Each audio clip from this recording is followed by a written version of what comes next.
about he's talking, or he was reading from the Loving Search, the Lost Servant. Yes. And Sridhar, Bhakti Raksha Sridhar Maharaj, speaking of Swarup, I think. And then another, I don't know what the other word he was speaking of, but he's just speaking of the importance, I guess, in our search. How He was speaking, sorry, what did you say? He's speaking of the Swarup, I think. Yeah. Mm-hmm.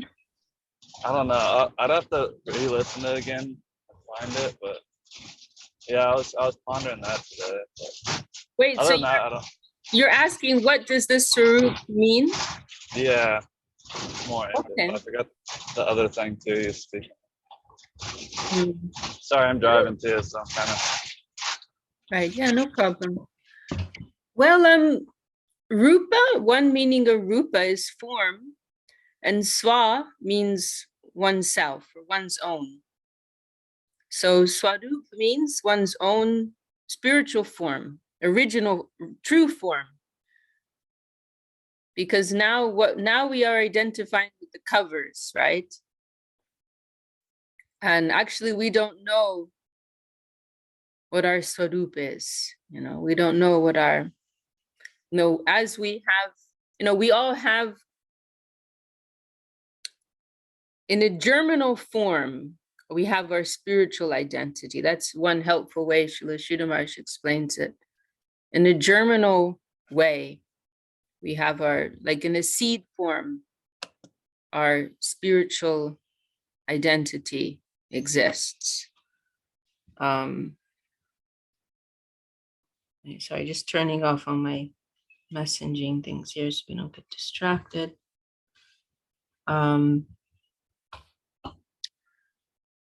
So, now we are identifying with the cover, right? We're identifying with the outer layers, the mind, the body, the intellect, the ego, the ahankara. These are all false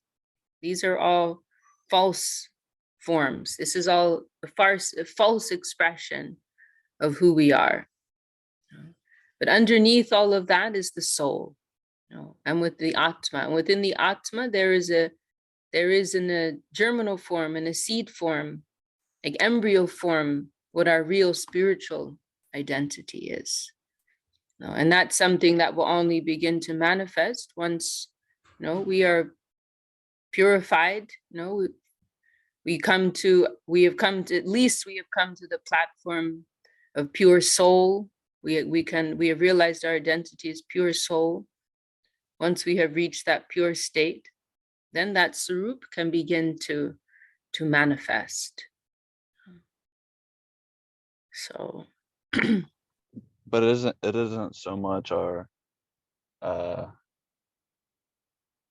focus or our meditation, right? It's more the devotion and the shraddha and the practice. Well, it's kind of like, say, like you're in kindergarten and you want to be a rocket scientist, right?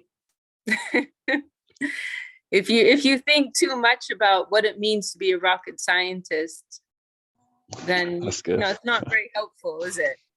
It's like, let me just learn the ABCs right now. Learn 1 + 1 is 2, and 2 + 2 is 4. 5 times 3 is, like these we have to learn our lessons that are suitable for us at the stage we are at. But then at the same time, right, we do have that ideal, and that inspires us. Maybe we'll have a picture of a rocket scientist on the wall, or an astronaut. Let's say astronaut. We may have a photo of an astronaut on the wall, and that will inspire us, right? But it's not going to be, what we're focusing on in our day-to-day practice, right? Day-to-day activity. In order to get there, we need to stay focused on the here and now, right? So, yeah, close all windows here. So the acharyas the Acharyas could be that kind of rocket scientist on the wall, though, yeah, in a sense, in the example. Yeah. I mean, my example is not, my analogy is not perfect. I understand that. Yeah. But yeah, I mean, that word sarup, you know, it also depends how we're going to use it, because sometimes it's used in a general sense, like to indicate our spiritual nature, our spiritual form. But then it may be used more specifically, you know, that we all have a specific sarup, a specific form and identity and nature. And then in some groups, they will go really crazy with that. And they'll even, you know, in some places they'll even do a special initiation where they say, oh, you are a cowherd boy in Balaram's group in Vrindavan, or you are a Manjari, you know, or you are a gopi of Radharani, and this is your name, and this is your form, and this is what you do. You know, some groups will go really crazy with that, and then they meditate on that, because they say that you can't really enter that unless you start specifically preparing for it. So yeah, so we like that, we definitely do not do, because in our current stage that will be injurious. You know, at our current stage that will be very unhelpful. You know, and you know, when we need to know all that information, it will come. You know, really real spiritual transaction takes place on the basis of necessity. And that also is a very safe way to move forward. But if we start doing things, you know, arbitrarily, you know, or in an imposing kind of way because we think we need to do it, as my spiritual life is getting stuck and I need to spice things up a bit, you know, I need to push forward with this, you know, like it's a business deal or something. You know, it all has to be descending. You know, and it all has to take place on the basis of necessity. You know, like if a mother needs to give birth, then, you know, it just has to happen. You know, it's not like there's a you know, it's not like, it's not about making some equations on the wall, or, you know, it's just a force of nature. You know, the baby needs to come. When the baby is ready, it will come. You don't need to tell the mother, you know, when to let the baby come out. It'll be something irresistible. You know, when we're hungry, you know, we will eat, we will find food. You don't need to tell a starving person to eat their dinner, right? It's just something that will happen. So the same thing with these spiritual matters, you know, like when we really need that, the reciprocation will come. Our gurus aren't dealing with toys, you know, and our gurus aren't dealing with theories. Our gurus are not armchair philosophers who have nothing better to do and they just like talking about cool things. You know, that's not what they're about. They're actually dealing with something real. You know, it's like if you're dealing with medicine, you have to know how much, when, if, for who, why, you know, which medicine, what dose, at what time, and how often, right? It's all very specific because you're giving something very real. You're dealing with something very real. If you give the wrong thing to the wrong person at the wrong time, you could kill them, right? It's not a joke. You know, it's not a laughing matter. It's not a story tale. It's not a fairy tale. So it's the same thing with these high spiritual matters. If we try to jump into that when we're not ready for it, we can seriously damage our spiritual growth. You know, we can, you know, develop some negative prejudices, which will inhibit us to develop in a healthy and a natural and a wholesome way. You know, so it's a dangerous area to jump into all these things when we're not ready for them, premature. You know, if it's premature. So yes, you're right. You know, we know in a general sense we have a swarup, we have a spiritual identity, but we don't need to go into the specifics of that right now. You know, it's like like someone was mentioning to me recently, like we're trying to come, it was something Avadut Maharaj, one of our current gurus, he likes to say, like, we need to come to zero. Like right now we're in negative. Let's say the goal is plus 100, and now like we're just trying to get to zero. Like we're like in the minus zone right now. So if we try to jump too far ahead in an artificial, imaginary kind of way, then it is not helpful for us. So we are, when people go too much into that, it's because they're not practicing properly. Because if we are practicing properly, then we will feel we have so much to do.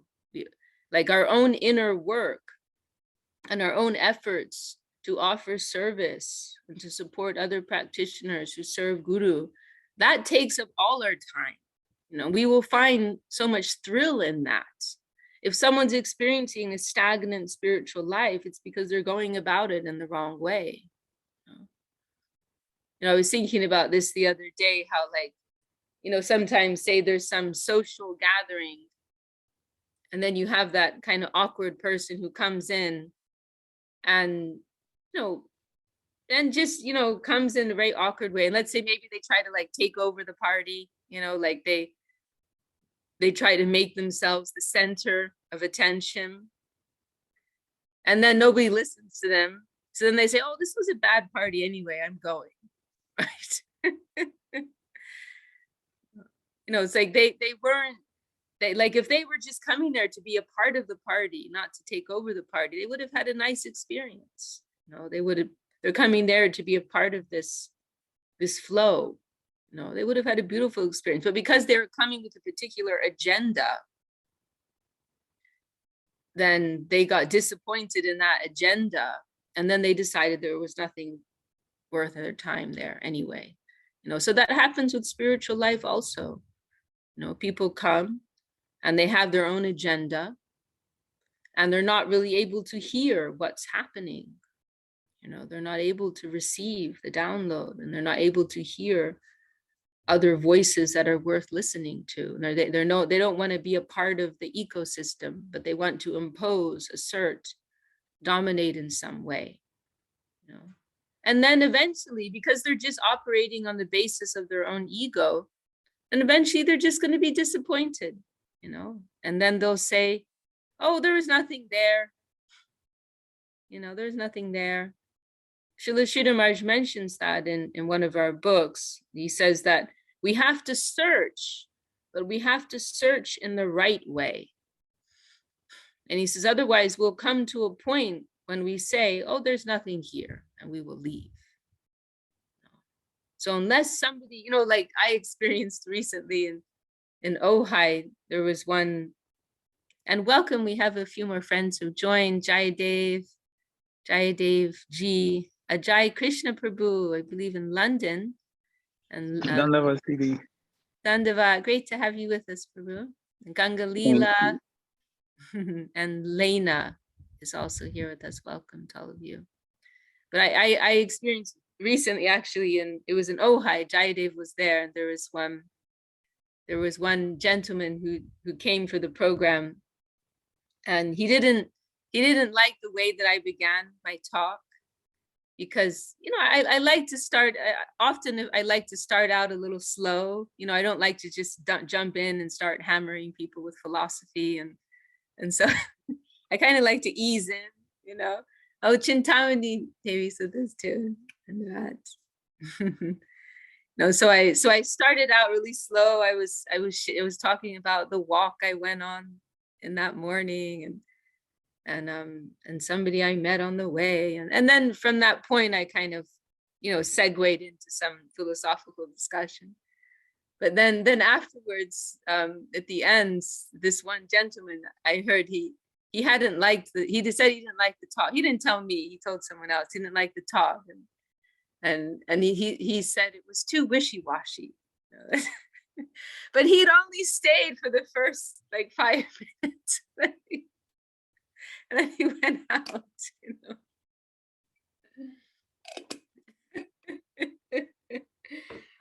So, that's something that happens.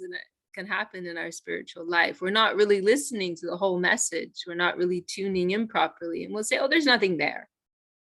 There's nothing there. Then I'll just leave. So going back to our original discussion, persons, who aren't practicing properly in spiritual life, they start to feel a stagnation. They start to feel a void. They start to feel there's nothing really here. It's not that there's nothing there. It's because you're not following properly. You're not listening properly. And so then they invent different, they arbitrarily invent different ways to juice up their spiritual life, which is all actually an exercise of the intellect and the senses. So we have to search, but we have to search in the right way, in the real way. And that's something I appreciate so much about our Gurudev, Srila Govinda Maharaj, because he was deeply realized, and also deeply, he was deeply realized, and also he was highly trained, and by his guru, and also many professional, scholars and pundits. But our Gurudev, he wasn't laying that out on the front table, and persons could easily be deceived by him because he was so simple in his dealings with people. And he could break out with the philosophy, and he could break out with hundreds of Sanskrit shlokas that he'd memorized, like when and if needed, he could do that. But that wasn't on display. And sometimes if persons were asking questions, but the questions weren't coming from a real place, like someone was asking questions out of some whimsical curiosity, then he wouldn't necessarily answer even. Like he didn't need to prove himself as a great scholar. And he didn't feel inclined to satisfy their meaningless, curiosity. So he had these funny things he would do, like I've heard a few funny stories, like there was one person told me they came and with some question, and some very kind of academic question. Our Gurudev, he picked up the newspaper, put it up, or he'd have the television going, he'd turn up the volume. He had these funny things that he would do, or like we were remembering the other day, somebody asked him once about, can I hear something about Radharani? And sometimes he had this funny thing, he'd pretend he couldn't hear you properly. And he said, oh, macaroni, you want to hear about macaroni?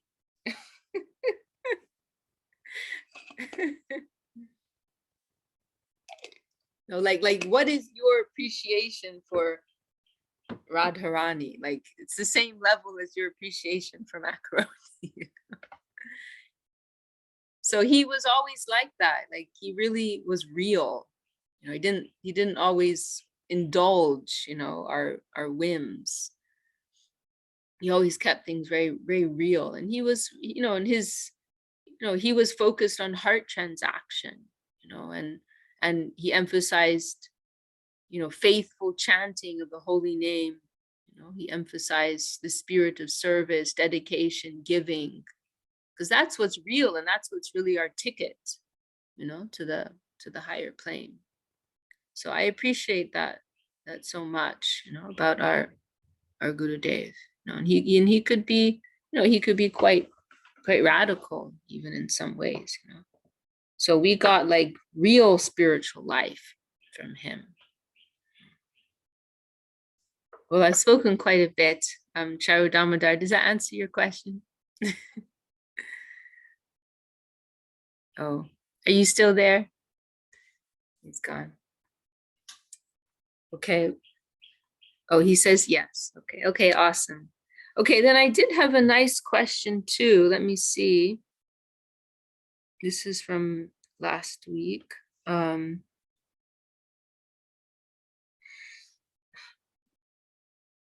What happens when 1,000 times you realize that all services are your responsibility?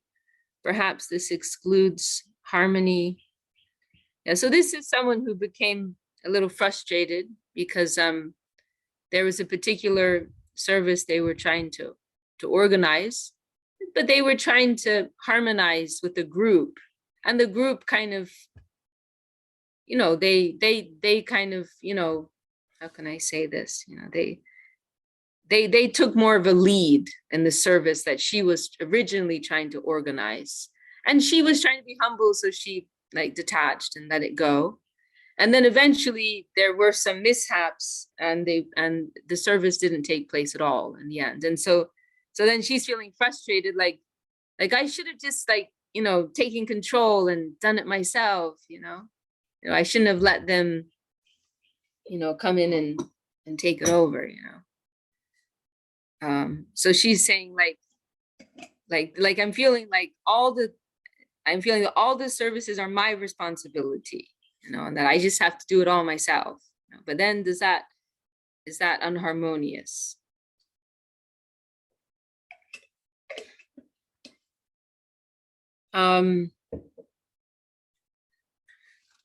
So, this is a tricky point, and it requires, some,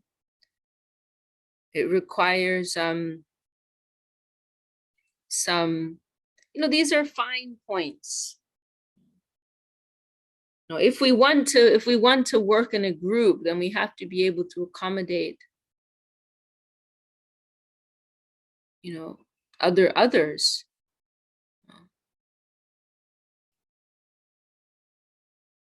And we need to learn how to, not only working in a group, but I think if we want to make real progress in our spiritual life, then we need to be able to, what is Sri Chaitanya Saraswat Mat, right? Actually, this is a question.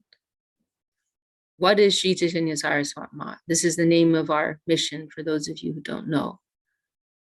Because this is maybe a hot topic nowadays. What is Sri Chaitanya Saraswat Mat? And who represents Sri Chaitanya Saraswat Mat? It used to be very clear cut. But I'll tell you what it is. Sri Chaitanya Saraswat Mat is the advanced school of, fine points in Krishna consciousness. That's really what it is.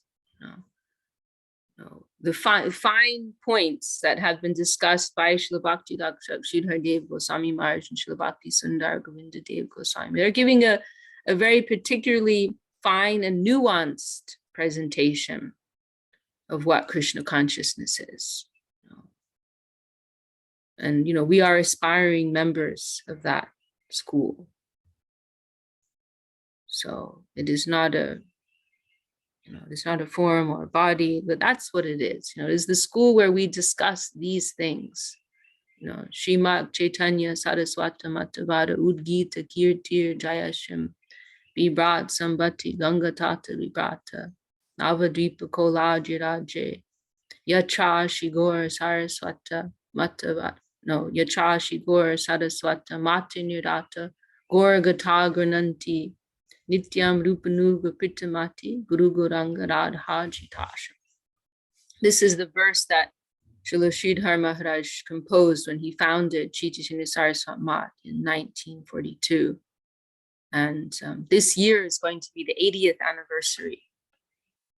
And so he's saying, what is Sri Chaitanya Saraswat Mat? It is the best of all mats. And he describes it as the banks of the Ganges in Koladweep, which is Gupta Govardhan. This is also not just a location, but it has its ontological significance.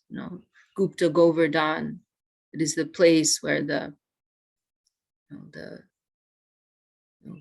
Prakrita Leela of Sri Krishna is being distributed in the most generous and affectionate, magnanimous way.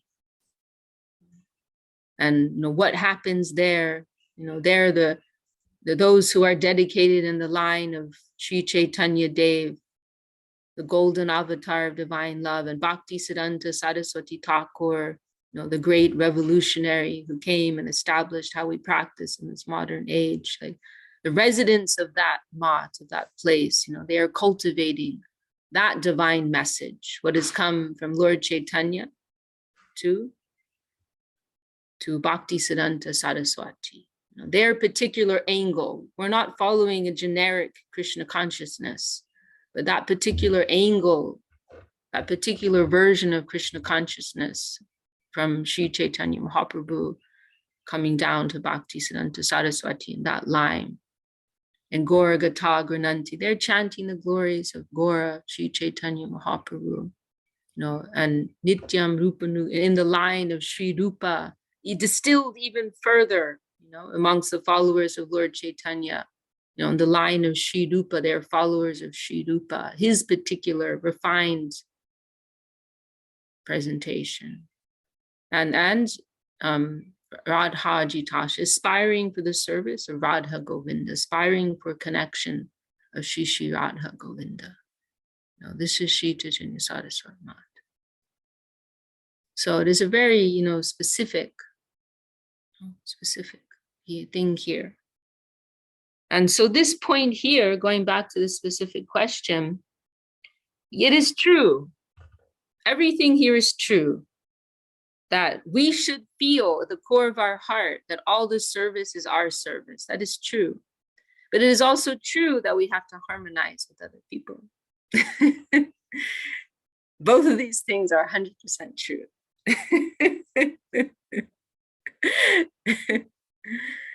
So, and our Gurudev, Srila Govinda Maharaj, he mentioned that when he first joined the Math, this was something that was emphasized a lot by Srila Sridhar Maharaj, that he encouraged all the residents to have this feeling in their heart. Like you see something on the ground, some trash on the ground, you will feel, I will pick that up. You won't think, oh, that's the sweeper lady's job, or that's so-and-so's job, so-and-so's service. It is my service. The dishes are dirty. I won't think, oh, this is for so-and-so, or this person should do it because of such and such. No, I will do it.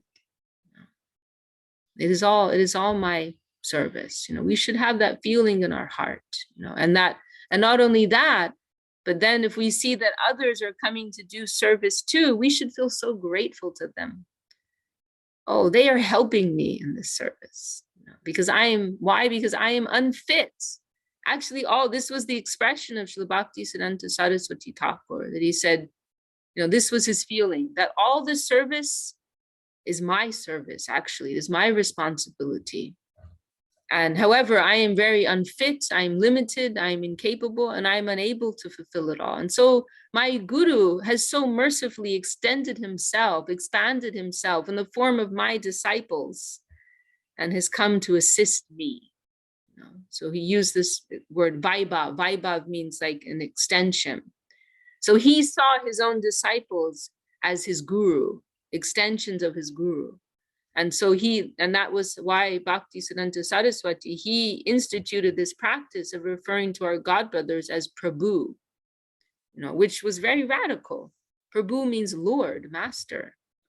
And previously it was, Mahaprabhu, Nityananda Prabhu, Advaita Prabhu, the Lord is referred to, our Guru is referred to as Prabhu, but Bhakti Siddhanta Saraswati referred to his own disciples as Prabhu, seeing them as extensions of his Guru, coming to assist him in the service. So that was his deep feeling, not just, a sound bite, that was his deep feeling.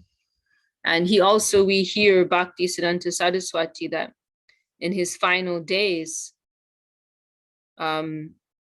he became very absorbed in the day-to-day services, running of the Math, like the cleaning, the cooking, and he became especially attentive of those things. And he also used this expression that he said that he referred to Radharani as the major domo. It's a Latin term, means like the housekeeper. That she's the major domo of all of Krishna's affairs. And so he said, all the service of Krishna, every last bit of it, it is Radharani's service, actually. And so if we get to be engaged in any of that, isn't that the highest privilege? Whatever it may be, she is the supreme housekeeper of all of Krishna's affairs. The sweeping, cooking, the puja, everything, it is all hers actually. The distribution also. Who is Lord Chaitanya Mahaprabhu? Krishna, under the influence of Radharani. Under the influence of Radharani, Krishna wants to distribute himself. That's her. She's the one who wants to distribute Krishna. So it's all her service. And so it's a privilege, to do any of that. But so going back to our original question, yes, this is the feeling, we should feel that in our heart, that it is all my service. It is true. But then we also have to know when and if to express that, right? Because spiritual life is also largely about becoming more sensitive to others and the environment, right? What is our real problem? Actually, lack of sensitivity. We don't, to the extent that we don't even know, where we are, or who we are. Srila Sridhar Maharaj mentions in one place, like, lack of consciousness is our main disease, our main problem, lack of consciousness. We could also say lack of sensitivity. We don't have awareness of what our real condition is and what the condition of others is. We don't have awareness or sensitivity of others' feelings, their mood and their needs and what they're doing. Lack of appreciation. We suffer from a lack of appreciation of what others are doing or trying to do, or where they are or where they're going, right? We all have this kind of dullness over it. We're all a bit dumbed down in that sense. So we are also learning how to navigate the environment, the service world, in a sensitive manner. Trying to appreciate, trying to be aware of what others are going through, what others are trying to do, and to support them in that, to honor others. So that's one point. We have to be sensitive and respectful of others, supportive, encouraging of others. So then we have to know when to step back. And when we have to allow others to make mistakes. It's our ego actually that wants everything to be perfect. Maybe it wasn't supposed to be perfect. Maybe that wasn't the plan. What is perfect anyway, actually? Who are we to assess? Who are we to decide what's perfect? It is mentioned in the very first verse of the great treatise Srimad Bhagavatam, Arto Abhigya Swarat is referring to Krishna, that he is perfectly aware of the purpose, the artha, the meaning behind everything that takes place. He is abhigya, perfectly aware, in knowledge, conscious of the artha, the meaning, the purpose of everything. He knows that, but we don't. And he's also swarat, means independent, means that he doesn't have to explain to us. All rights reserved. He knows the meaning and he doesn't have to explain to us. He's an autocrat. So we also have to keep that consciousness, and that will help us to remain humble also. That we don't want to push on the environment. We don't want to assert upon the environment. We decided that this was the plan, right? We decided this was the plan. We decided this is what was needed. And then then it's implemented and it doesn't work out. And then we become very upset and angry and we blame others. But we don't actually know what the real plan was. How can we be so sure what the real plan was? We don't have, it's not like one of our friends here was talking about how like some of these kind of scary leaders, right?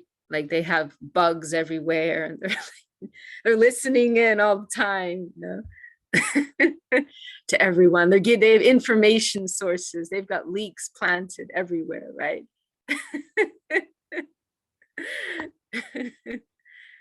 So, But we could do all that too, but we still would get it wrong because that's all on the material plane. We can't access the higher plane. That's beyond our jurisdiction. The spiritual plane is beyond our jurisdiction. So we couldn't access that anyway, even with all the equipment in the world. So we have to remember that, that we don't know. Like we may try something out, right? Like sometimes we'll say, we'll test the waters. Like maybe this is what Gurudev wants, but we can't really be sure. And it didn't work out. Okay, let it go. And we saw that's how our Gurudev operated.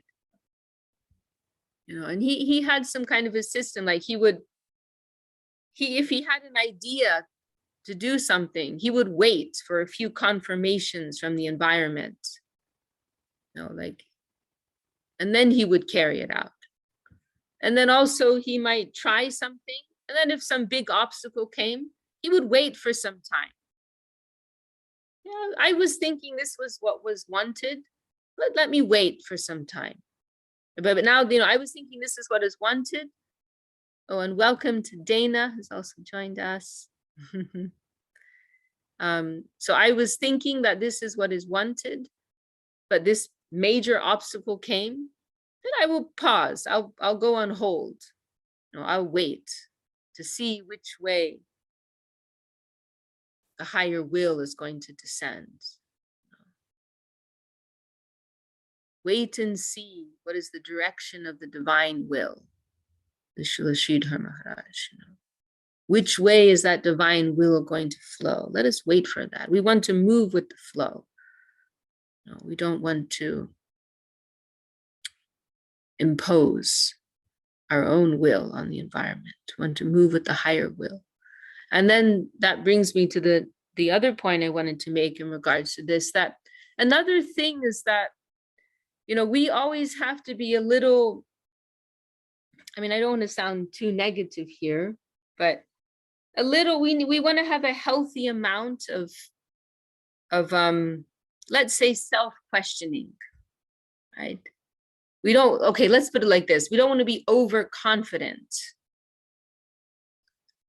of our own pure motives and our own integrity, right?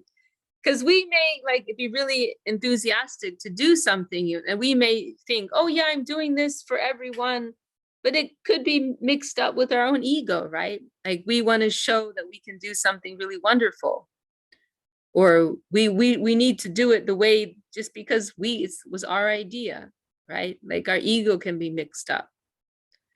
So therefore,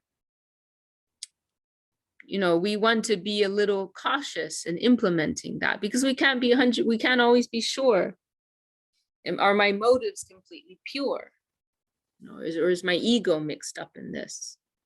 So then if we have an idea to do some service, a particular service, and then others come and they want to do it another way, then it's good to have some space, to allow some space for that, because we're not 100%, we can't be 100% sure that we're, our integrity was totally intact there, right? So we want to leave space for the environment to adjust us.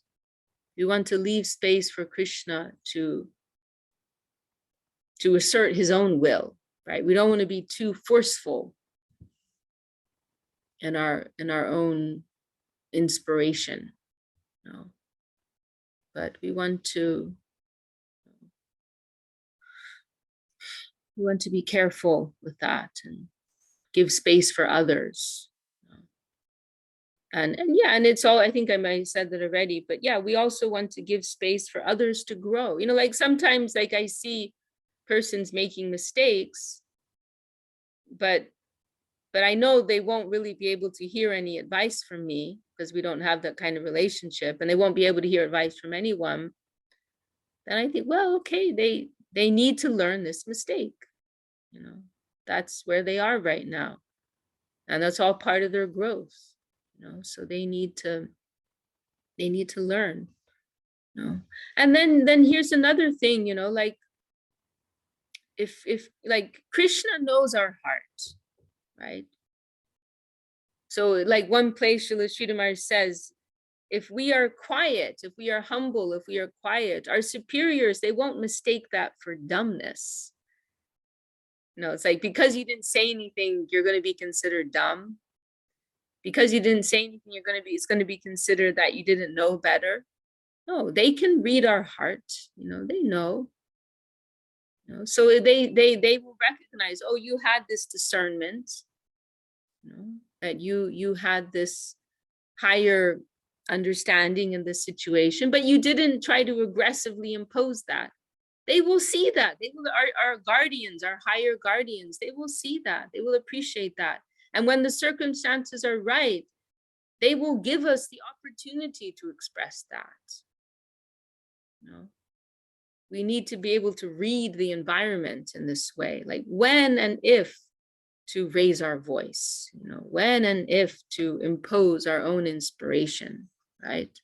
So sometimes it's like, you know, also, you know, like in any type of a negotiation or battle, you need to know when to move forward and when to withdraw,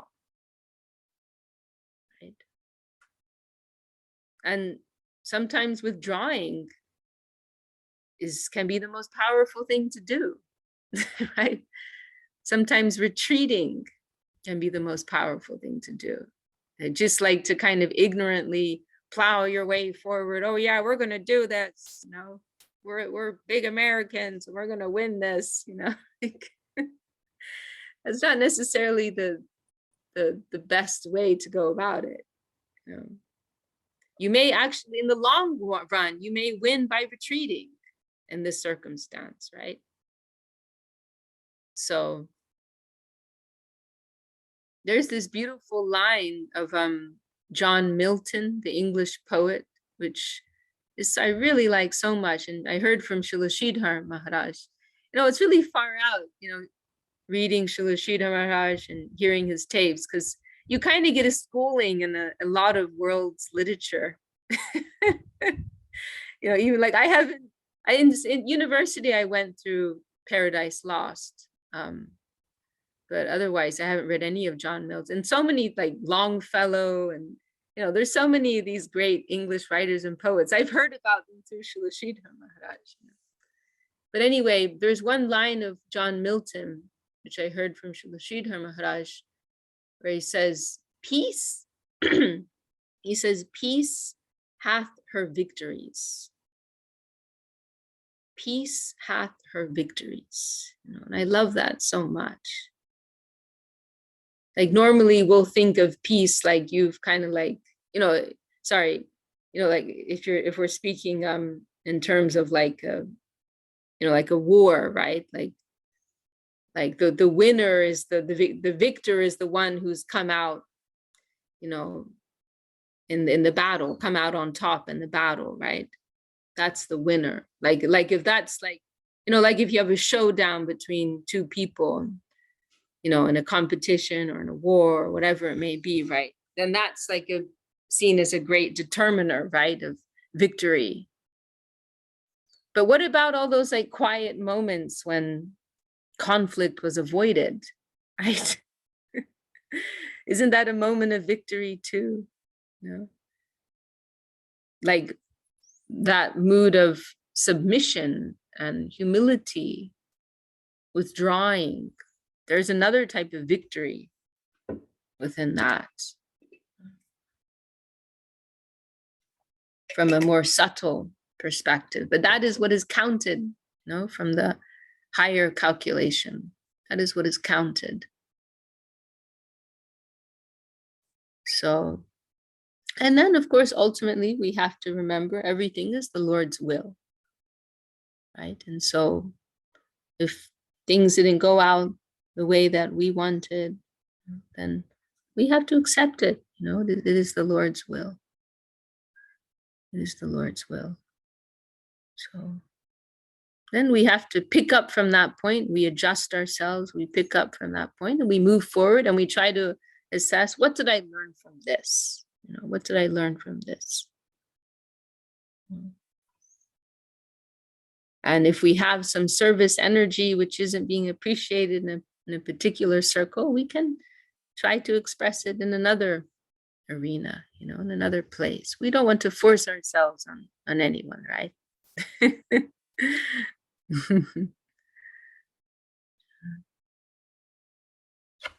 I think that's everything I have to say.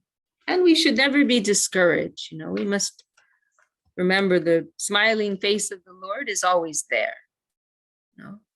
There's a beautiful line in Loving Search for the Lost Servant where Srila Sridhar Maharaj says, if we can look behind the screen, we will see that the smiling face of Krishna is always there.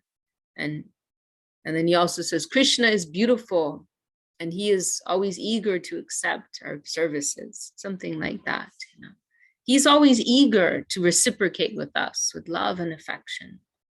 We have to adjust our vision to see that. If we look deeper, we will see the environment is our friend.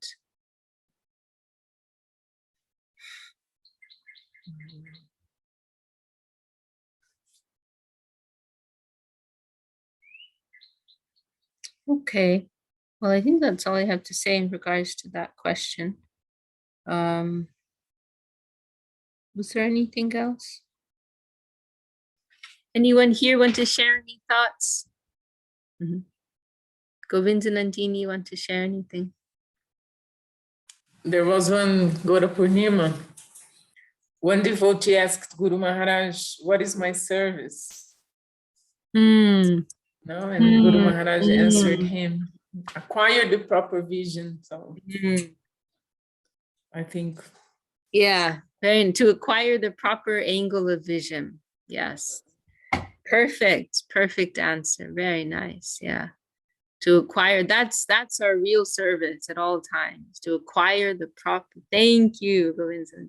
Thank you so much. Yeah, that articulates it so perfectly. To acquire the proper angle of vision. Thank you. That's what I had a conversation about this with one of my friends a few days ago. They're like very enthusiastically trying to achieve a particular service goal. And I was trying to tell them this, but I didn't find the right words. But now you've reminded me of that quote. That's really what I wanted to say.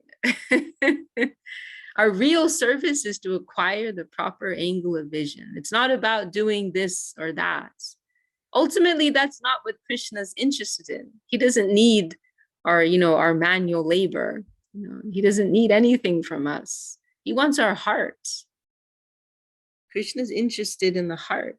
He's a bhav eater. He eats love. He eats our emotion, our attachment, our feeling, the mood. He's dealing with more subtle things. He doesn't need that everything is just so, on the physical level. It's not what he's looking for. But that heart, that mood behind. So yes, brilliant, brilliant. To acquire the proper angle of vision. That's our real service. Thank you for that reminder. Nice. That's a meditation for today. How does this line goes? Shri Chaitanya Sarasvata Mata, the verse you just quoted from Srimat Chaitanya Saraswata Matavada Ud Gita Kirtir Jayasham. Then I didn't mention before, the flag is flying high and singing the glories of this mat, spreading the glories of this mat. Ud Gita, like with profundity, or widely singing, profoundly singing the glories of this mat, the best of all mats. Matavada. Ud Gita Kirti Jayasham. Bibrat Sambhati Ganga Tata Nikata Navadvipakol. And where is this mat? On the banks of the Ganges in Koladweep, Gupta Govardhan. And Yacha Sri Saraswata Mata Nirata, those who are dedicated in the line of Gora Saraswati, the divine message of Lord Chaitanya, or the line between Lord Chaitanya and Bhakti Siddhanta Saraswati. Satas Yachashi Gaur Saraswata Machinata Gaur Gata Grananti, and they're chanting the glories of Gaur. And Nityam Rupa Nuga Kritamati Guru Goranga Radhaji Tash. They are in the line of Rupa, followers of Sri Rupa, and aspiring for the service of Guru Goranga Radha Govinda.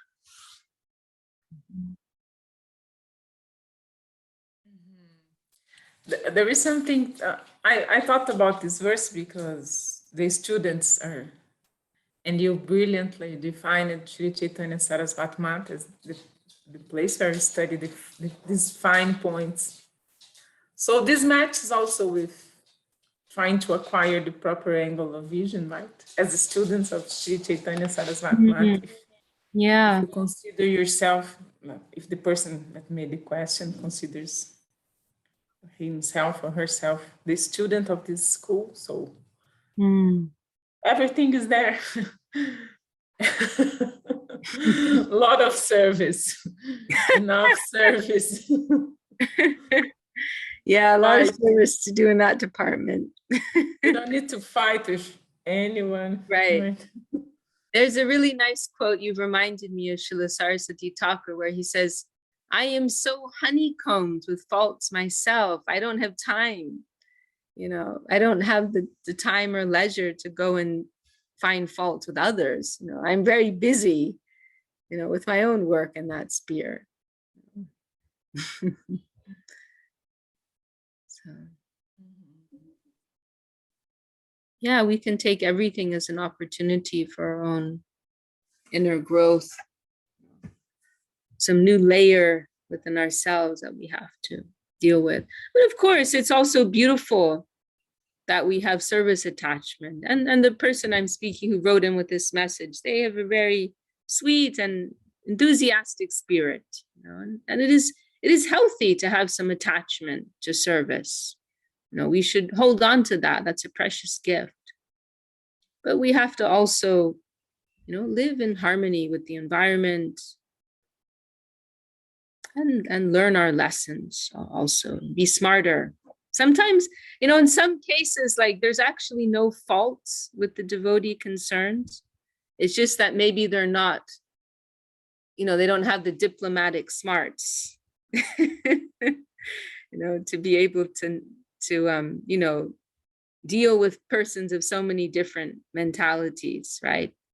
It requires some diplomacy, right? Some political strategizing.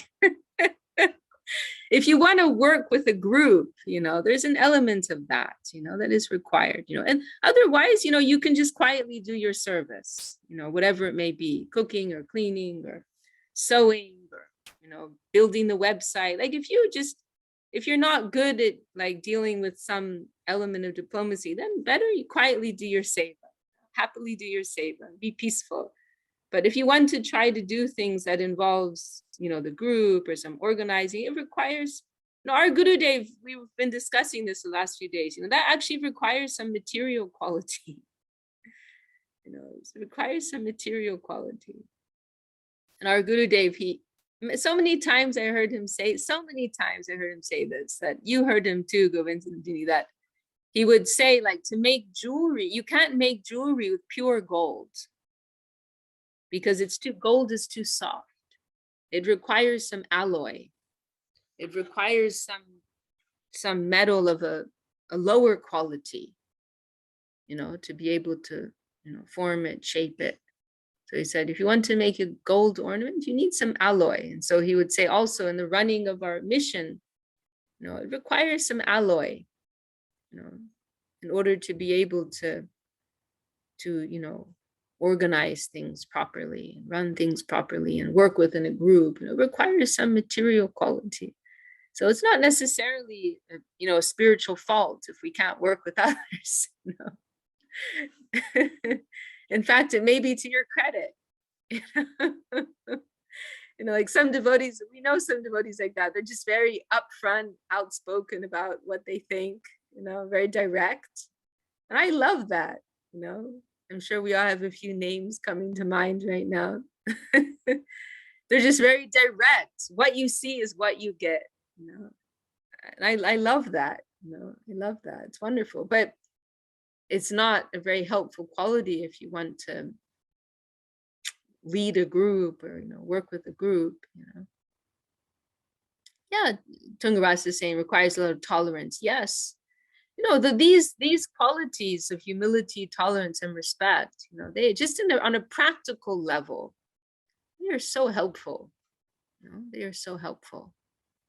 These qualities which our Gurudev emphasized so much. They're very, you know, sometimes we may apply these things just for the sake of harmony, not because, you know, it's like say somebody says something which is not really worthy of any honor actually, but for the greater harmony, we will show honor to that. You know, it may not be like a matter of life or death. It may not be something that's really going to help our spiritual life go forward, right? That we give honor to this person or this idea or whatever, but for the sake of harmony, you know, for the sake of peace and moving together as a whole, you know, then it's very practical.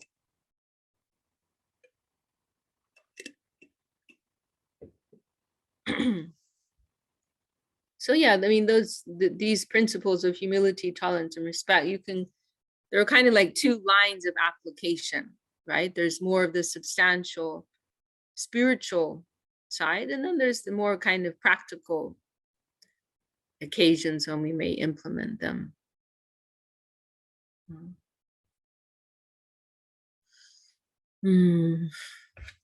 Well, it's been a very nice meeting. I've probably got myself in trouble. I was a little outspoken on some things there.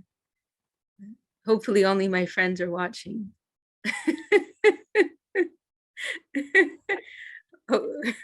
Hopefully nobody. I was appreciating your outspokenness.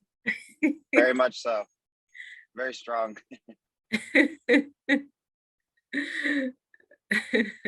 Thank you, Jayadev Prabhu, my dear brother, friend.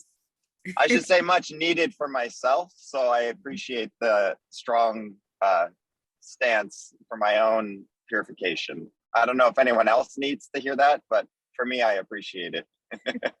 Actually, I think I needed to hear it. That's why it just kind of just came down, just came out, you know. I think I was clarifying it for myself, and I was working it out. You know. Yeah, it was awesome. I needed it too. Don't know that.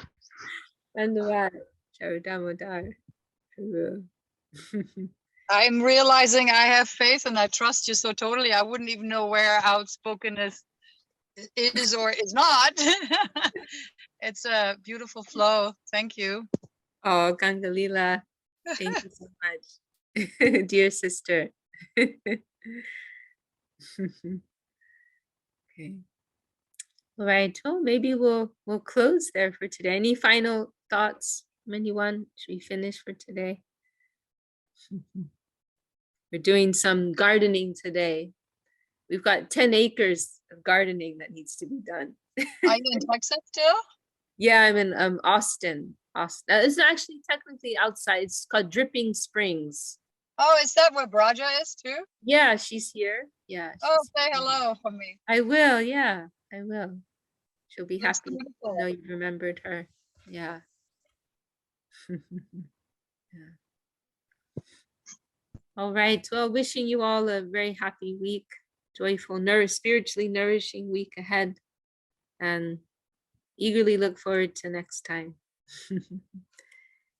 Jai Shri Bhakti Sundar Guruni Dev Goswami Maharaj Ki Jai, Shri Bhakti Lakshya Sridhar Dev Goswami Maharaj Ki Jai, the Charger Vrinda Ki Jai, Seva Vrinda Ki Jai, all the assembled devotees, sincere seekers Ki Jai. Oh, you know, I forgot. Today is also today's the appearance day, I believe, of Sita Devi.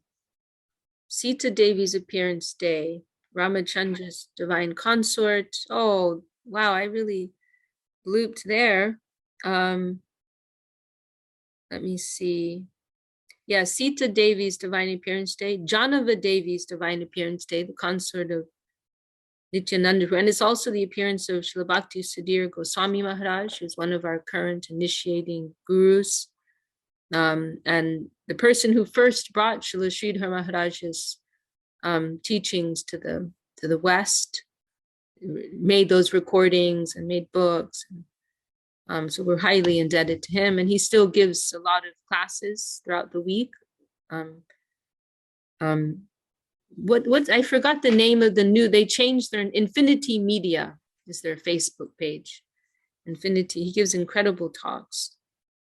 And Sita Devi, remembering her divine qualities is so purifying, so uplifting, her example of chastity, purity, righteousness, adherence to the Dharma. And Janava Devi, she, is very encouraging for the feminist section. I don't consider myself a feminist. But for those who do, but in general for ladies, it's inspiring. She was actually the leader of the whole group of Gaudiya Vaishnavas. After Mahaprabhu left, and Nityananda Prabhu left shortly afterwards, and then Janava Devi, she was the head of the whole group, the Gaudiya Vaishnavas, and she gave initiation to one of Nityananda's sons, Veera Chandra, who then became the leader of the group after her. So she was a very important figure is an important figure in the line of Gaudiya Vaishnavism. Okay, well, we'll stop there for today. Dandavat pranams. See you all very soon. Jai Vishakha Didi ki jai. Jai Vishakha Didi, thank you so much. Dandavat, Hare Krishna, everyone.